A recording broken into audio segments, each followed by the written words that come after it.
Hi ಹಾಲ್ good morning. ಇದು ಶನಿವಾರದ full day log ಆಗಿರುತ್ತೆ.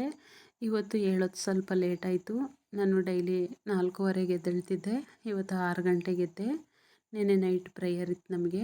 10ರಿಂದ 12 ಗಂಟೆ ತನಕ ಪ್ರೇಯರ್ ಮುಗಿಸಿ ಮನೆಗೆ ಬಂದು ಮಲಗೋದ್ರಲ್ಲಿ 12:15 12:45 ಆಗಿಬಿಡ್ತು. ಬಂದು ಮಲಗಿ ಬೆಳಗ್ಗೆ 6 ಗಂಟೆಗೆ ಎದ್ದೆ ನಾನು. ಅಷ್ಟರಲ್ಲಿ ನಮ್ಮ ಮನೆಯವರು ಕೂಡ ಎದ್ದು ಕೆಲಸಕ್ಕೆ ಹೋಗಿದ್ರು. ನನ್ನ ಕೂಡ ಎದ್ದು ಕಾಲೇಜಿಗೆ ಅಂತ ಹೇಳಿ ರೆಡಿ ಆಗ್ತಿದ್ಲು. ನನಗೆ ತಿಂಡಿ ಕೂಡ ಮಾಡಿಕೊಟ್ಟಿಲ್ಲ. ನಾನು ಸ್ವಲ್ಪ ಫ್ರೂಟ್ಸು ಮತ್ತು ತಿಂಡಿ ಇತ್ತು. ಆ ತಿಂಡಿನ ಬಾಕ್ಸ್ಗೆ ಹಾಕ್ಕೊಂಡು ಹೋದ್ಲು. ಅವಳು ಹೋದ ನಂತರ ನಾನು ಅಮ್ಮನ ಎಬ್ಬಿಸಿದೆ. ಅಮ್ಮ ಪ್ರೇಯರ್ಗೆ ಬಂದಿದ್ಲು. ಅಮ್ಮ ಕೂಡ ಪ್ರೇಯರ್ಗೆ ಬಂದು ಸೋಫಾ ಮೇಲೆ ಮಲ್ಕೊಬಿಟ್ಟಿದ್ಲು ನೈಟು. ಅವಳನ್ನ ಎಬ್ಬಿಸಿ ಬ್ರಷ್ ಮಾಡಲಿಕ್ಕೆ ಹೇಳಿದೆ ನಾನು. ಅವಳಿಗೂ ಶನಿವಾರ ಅಲ್ವಾ, ಹಾಫ್ ಡೇ ಇರುತ್ತೆ, ಸ್ಕೂಲಿಗೆ ಕಳಿಸ್ಬೇಕು ಅಂತ ಹೇಳಿ.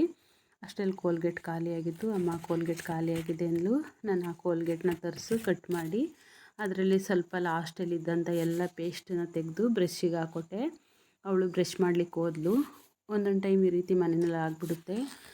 ಕೋಲ್ಗೇಟು ಖಾಲಿ ಆಗೋದು, ಸೋಪ್ ಖಾಲಿ ಆಗೋದು, ಶ್ಯಾಂಪು ಖಾಲಿ ಆಗೋದು ಗೊತ್ತಾಗಲ್ಲ.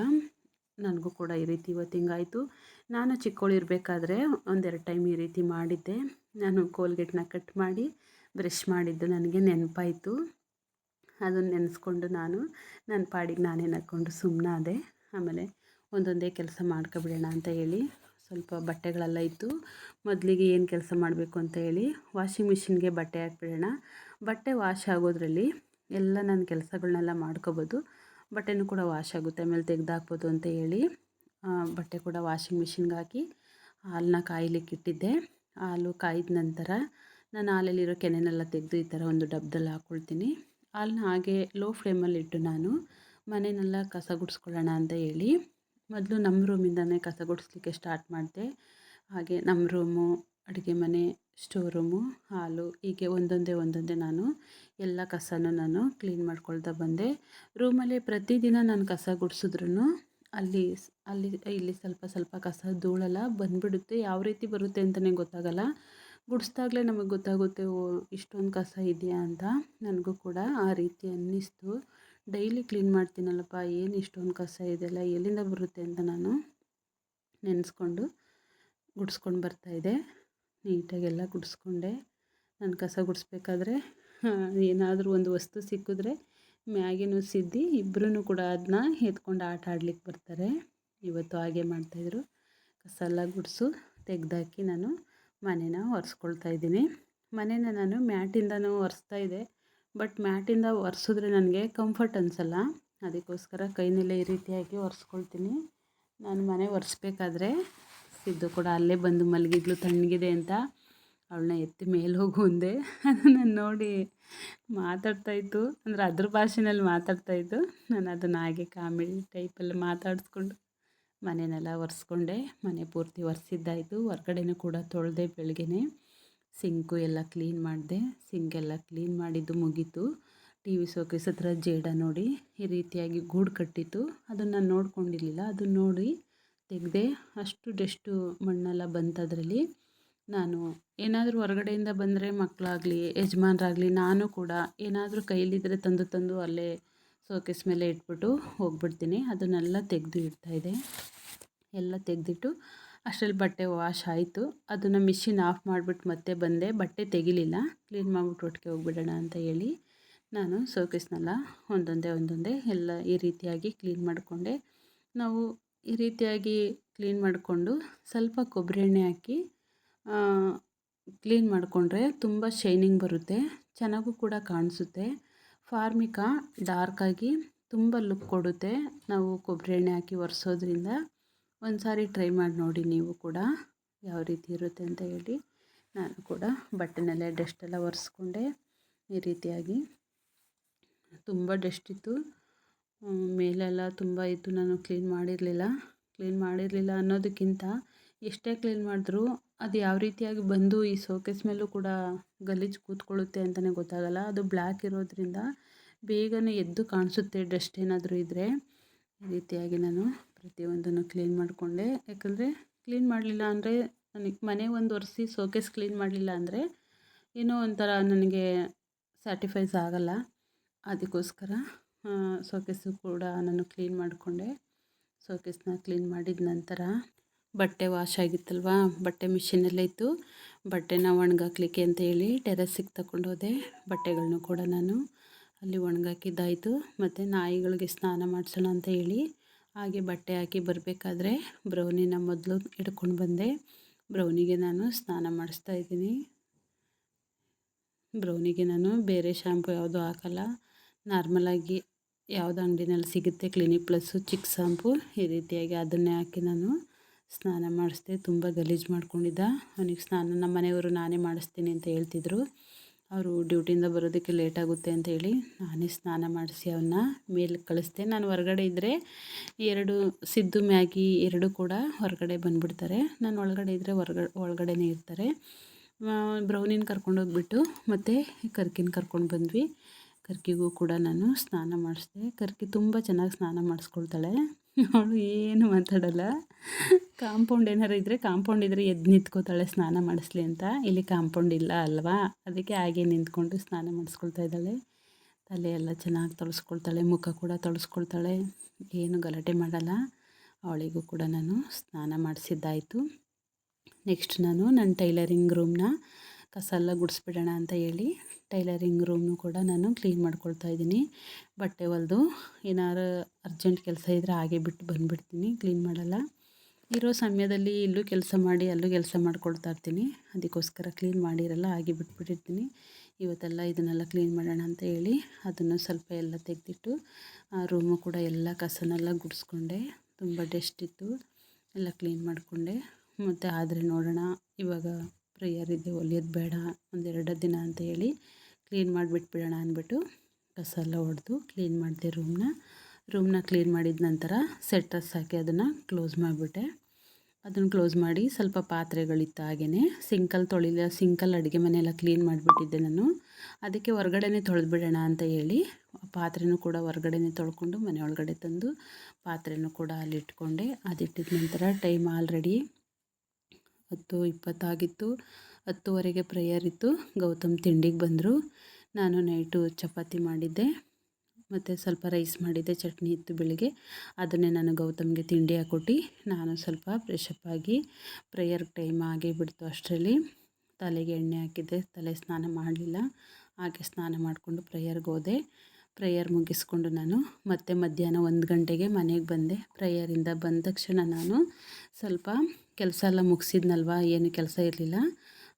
ಸಂಜೆ ಮತ್ತೆ ನಾನು ಚರ್ಚ್ಗೆ ಹೋಗಿ ಚರ್ಚ್ನ ಕ್ಲೀನ್ ಮಾಡಬೇಕಾಗಿತ್ತು. ಆಮೇಲೆ ಚರ್ಚನ್ನ ಕ್ಲೀನ್ ಮಾಡಿ ಬಂದು ಸ್ನಾನ ಮಾಡೋಣ ಅಂದ್ಬಿಟ್ಟು ಸ್ವಲ್ಪ ಹೊತ್ತು ಬೈಬಲ್ ಓದ್ಕೊಂಡು ಕೂತಿದ್ದೆ. ಬೈಬಲ್ ಓದಬೇಕಾದ್ರೆ ಹೊರಗಡೆ ಅಮ್ಮು ಸ್ಕೂಲಿಂದ ಬಂದು ಬಟ್ಟೆ ಚೇಂಜ್ ಮಾಡಿ ಆಟ ಆಡ್ತಾಯಿದ್ಲು. ಸ್ವಲ್ಪ ವಾಯ್ಸು ಜೋರು ಮಾಡ್ತಾಯಿದ್ಲು. ನಾನು ಏನು ಸೌಂಡ್ ಇದೆ ಅಂತ ಹೇಳ್ಬಿಟ್ಟು ಬೈಬಲ್ ಓದಿ ಸ್ವಲ್ಪ ಹೊತ್ತು ನೆಕ್ಸ್ಟ್ ನಾನು ಹೊರಗಡೆ ಹೋದೆ. ಅವಳು ಏನು ಮಾಡ್ತಾಯಿದ್ದಾಳೆ ಅಂತ ನೋಡೋಣ ಅಂತ ಹೇಳಿ ಹೊರಗೆ ಬಂದೆ. ಹೇಳ್ಕೊಡ್ತೀನಿ, ಆಮೇಲೆ ಯಾರ್ಯಾರು ಹೇಳ್ಬೇಕು ಅಂತ ಹೇಳ್ತೀನಿ. ರಿತಿಕ್ಷಾ ಮತ್ತೆ ರಂಜಿತಾ, ತನುಶ್ರೀ, ಇಷ್ಟು ಜನ 3 ಜನ.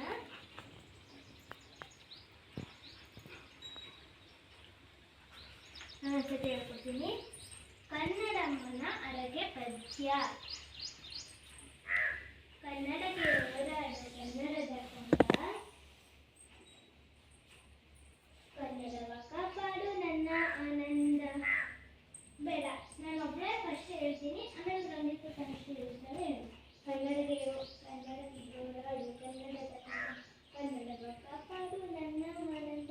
ಚೌರದ ಅರಗೆ ಇದು ಮರೆಯದಿರು ಚಿನ್ನ, ಮರೆಯಾದರೆ ಅಯ್ಯೋ ಮರೆತಂತೆ ನನ್ನ. ಮಲೆಯ ಆನಂದಂತೆ ಸರಿಸಲಿ ಬಾಗಿ, ತಾಯಿಯ ಪ್ರೀತಿಯಂತೆ ಬೆಳೆಸಲಿಸು ಮೇಲೆ, ಗುರುವಿನವಳು ನುಡಿಯಂತೆ ಶ್ರೇಯಸ್ಸು ಬಾಳಿಗೆ. ತಾಯಿ ದುಡಿದು ದುಡಿಗೆ ಮಾಡಿ ಇರಪರವ ಹೇಳಿಗೆ, ದಮ್ಮಯ್ಯ ಕಂದಯ್ಯ ಬೇಡುವೆನು ನಿನ್ನ. ಕನ್ನಡಮ್ಮನ ಅರಗೆ ಇದು ಮರೆಯದಿರು ಚಿನ್ನ, ಮರೆತೆ ಆದರೆ ಅಯ್ಯೋ ಮರೆತಂತೆ ನನ್ನ. ಕನ್ನಡಕ್ಕೆ ಹೋರಾಡು ಕಲಿಯಾಗಿ ನನ್ನ. ಇದನ್ನು ಬರೆದವರು ಕುವೆಂಪು. ತಂದ ಕಲಿಕೆ ಕನ್ನಡವ ಎಲ್ಲರಿಗೂ ನುಡಿದ. ಹೇಳ್ಬೇಕು. ಕನ್ನಡಮ್ಮನ ಹರಕೆ ಪದ್ಯ. ಕನ್ನಡಕ್ಕೆ ಹೋರಾಡು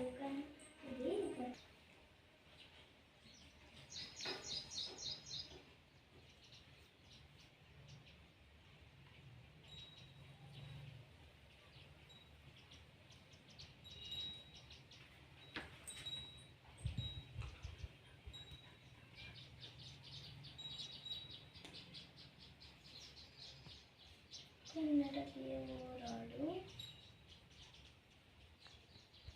ಕನ್ನಡದ ಕಂದ ಕನ್ನಡವ ಕಾಪಾಡು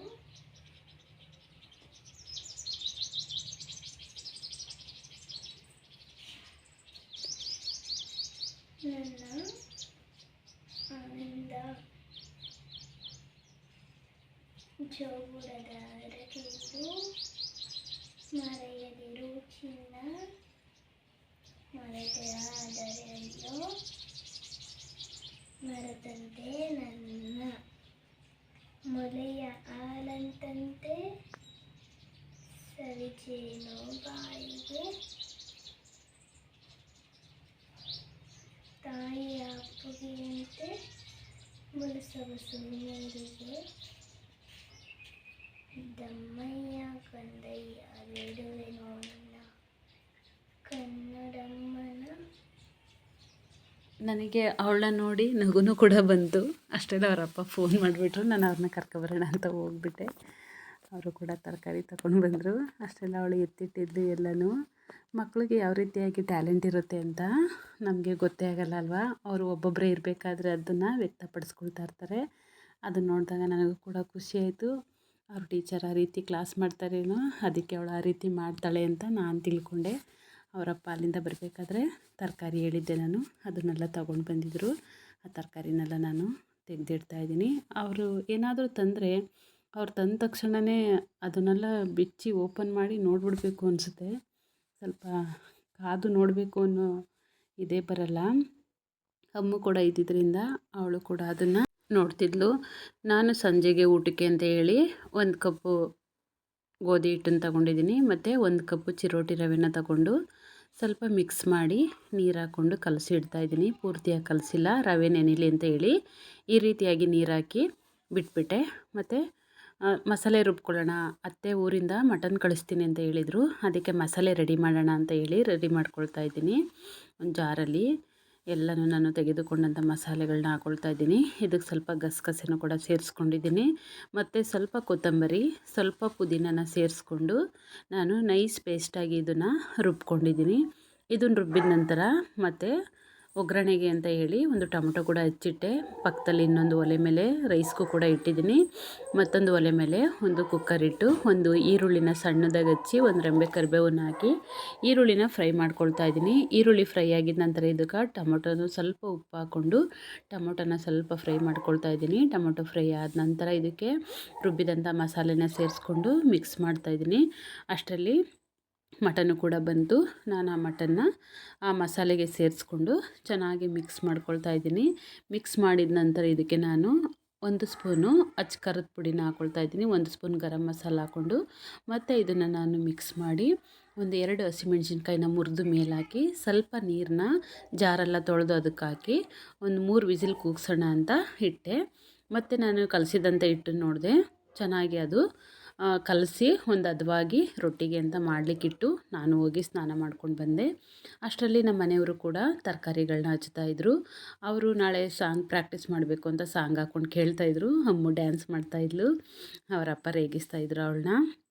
ನಾಳೆ ಚರ್ಚಲ್ಲಿ ನಮ್ಮದೇ ಅಡುಗೆ ಇರೋದ್ರಿಂದ ಬಿಸಿಬೇಳೆ ಬಾತ್ ಮಾಡೋಣ ಅಂತ ಹೇಳಿ ತರಕಾರಿನೆಲ್ಲ ರೆಡಿ ಮಾಡ್ಕೊಳ್ತಾಯಿದ್ರು. ಈರುಳ್ಳಿ ಬೆಳ್ಳುಳ್ಳಿ ಅದನ್ನೆಲ್ಲ ಬಿಡಿಸು, ಬೀನ್ಸ್ ಅದನ್ನೆಲ್ಲ ನಾರೆಲ್ಲ ತೆಗೆದು ಇಡ್ತಾಯಿದ್ರು.